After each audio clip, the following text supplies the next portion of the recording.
नमस्ते सभी को। आज हम भगवद गीता का एक श्लोक पढ़ेंगे। लेट्स सी भगवद गीता से कौन सी श्लोक हमारे पास में आ रही है।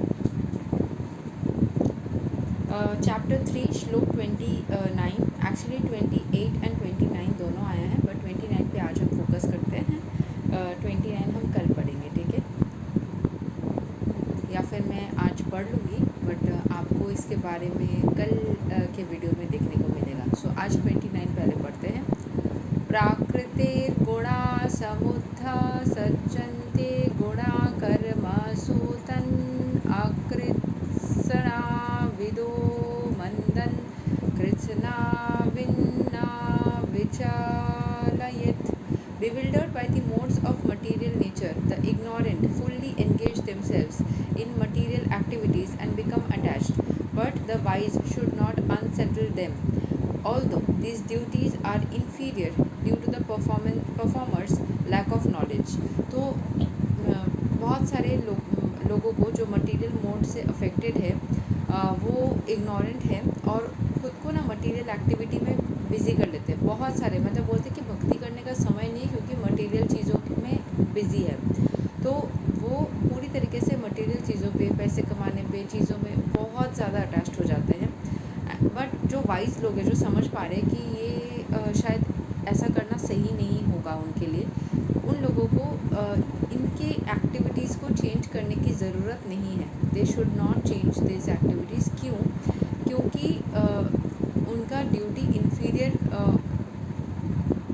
क्यों का रीज़न बाद में यहाँ पे एक्सप्लेनेशन में आएगा, बट यहाँ पे बोला जा रहा है कि अनसेटल नहीं करना चाहिए। पता है कि उनकी ड्यूटीज़ जो है वो इन्फीरियर क्वालिटी की है, लैक ऑफ नॉलेज है, इसीलिए वो कर रहे हैं। बट हो सकता है कि अभी वो उनकी कर्म के अंदर का एक पार्ट है। मतलब मान लो कि पैसे भी तो दुनिया में रहने के लिए ज़रूरत है, तो ये कर्म करके उन चीज़ों को अचीव करने के लिए पीछे पड़े रहेंगे, अभी भक्ति नहीं कर पा रहे हैं। समझदार को ये समझ में आने के बावजूद भी इनको समझाने की ज़रूरत नहीं है। Okay, persons who are unknowledgeable falsely identify with gross material consciousness and are full of material designations. जो knowledgeable नहीं है, persons who are unknowledgeable falsely identify with gross material consciousness, तो वो पूरी तरीके से overall material consciousness में आ जाते हैं। and are full of material designations, उनके पास बहुत सारे materials, किसी जगह का CEO है, CTO है, ऐसे बहुत सारे उनके पास designations है। This body is a gift of the material nature, and one who is too much attached to the bodily consciousness is called manda or a lazy person without understanding of spirit soul. Soul जो है उसकी एक spiritual destination है या फिर एक spiritual journey है। जो इंसान पूरी तरीके से अपने बॉडीली कॉन्शियसनेस पे बिज़ी हो जाता है, सिर्फ और सिर्फ अपने बॉडी को सुख देने के लिए या फिर अपने मटेरियल चीज़ों में ही उलझा रहता है, किसी भी तरीके से स्पिरिचुअल लाइफ को लीड नहीं करता है, वो एक मंदा यानी लेज़ी पर्सन कंसिडर्ड किया जाता है। Ignorant man think of the body as the self. उनको शरीर मतलब होता है ना, शरीर टेम्पल है, ठीक है, बट उस शरीर के अंदर आप इतना ज़्यादा उलझ गए हो कि सिर्फ आप शारीरिक चीज़ों में, जैसे खाना खाना, रेस्ट लेना, एक्सरसाइज करना, ये सब ज़रूरी है, बट उसके साथ साथ भक्ति भी ज़रूरी है। व्हेन यू से कि मेरे पास टाइम नहीं है भक्ति करने का क्योंकि ये सारी चीज़ें हैं, then you are on the wrong part. आज मैं ये जो श्लोक पढ़ रही हूँ रात के 1:30 बजे पढ़ रही हूँ।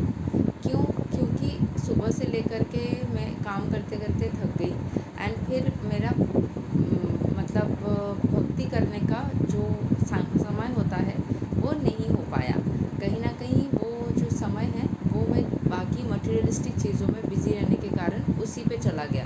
बट मेरे मन में है, मतलब मेरे मन में ना, actually it could be because of my, सबके अपने अपने कर्मों के वजह से भी हो सकता है या आपके प्रारब्ध के वजह से हो सकता है कि मेरे अंदर ये गिल्ट आ जाता है जब भी मैं भक्ति नहीं कर पाती हूँ ना, मुझे लगता है कि ये सही नहीं है, मुझे तो करना पड़ेगा।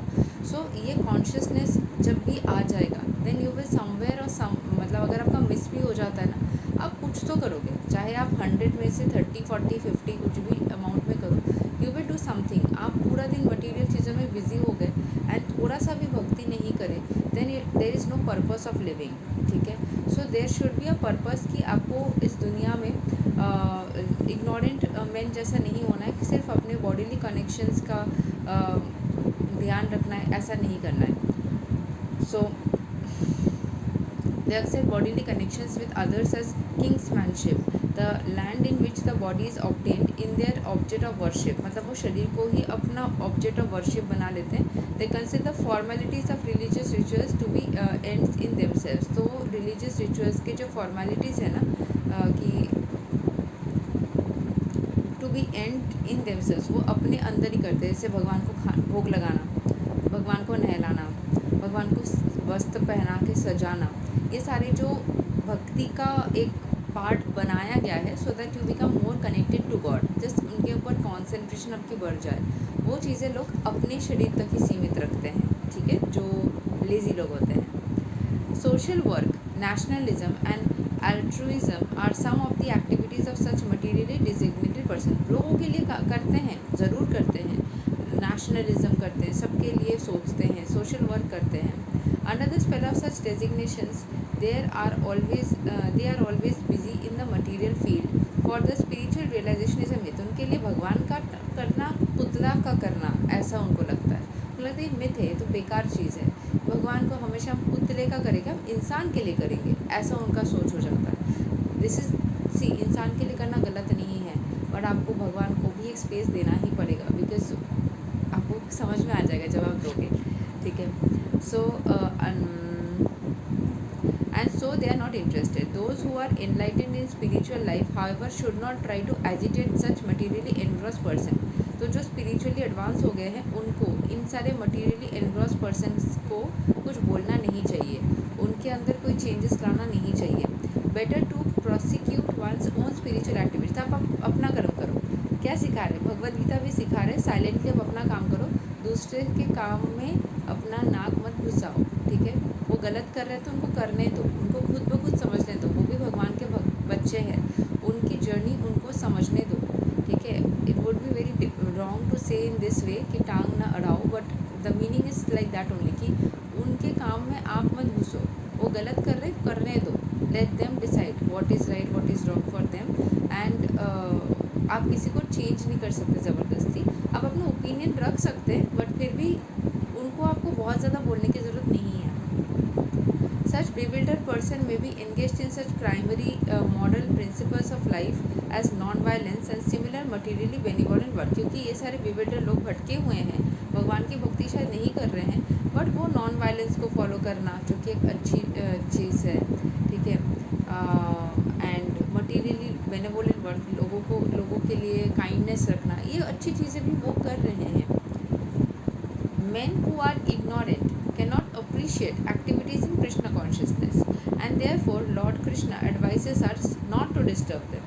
उनको डिस्टर्ब मत करो, and simply waste valuable time, अपना टाइम वेस्ट मत करो। जो नहीं समझ रहा है, समझदार को मतलब इशारा काफ़ी होता है, तो समझदार नहीं है उसको आप समझा करके टाइम वेस्ट मत करो अपना, आप अपनी चीज़ों में ध्यान लगाओ। सच but the devotees of the Lord are more kind than the Lord because they are, लेकिन जो डिवोटीज़ होते हैं ना भगवान के, वो इतने काइंड होते हैं, इतना ज़्यादा अच्छे होते हैं, वो फिर भी बोलने लग जाते हैं। Consequently they undertake all kinds of risk even to the point of approaching ignorant men to try to engage them in the acts of Krishna consciousness which are absolutely necessary for the human being.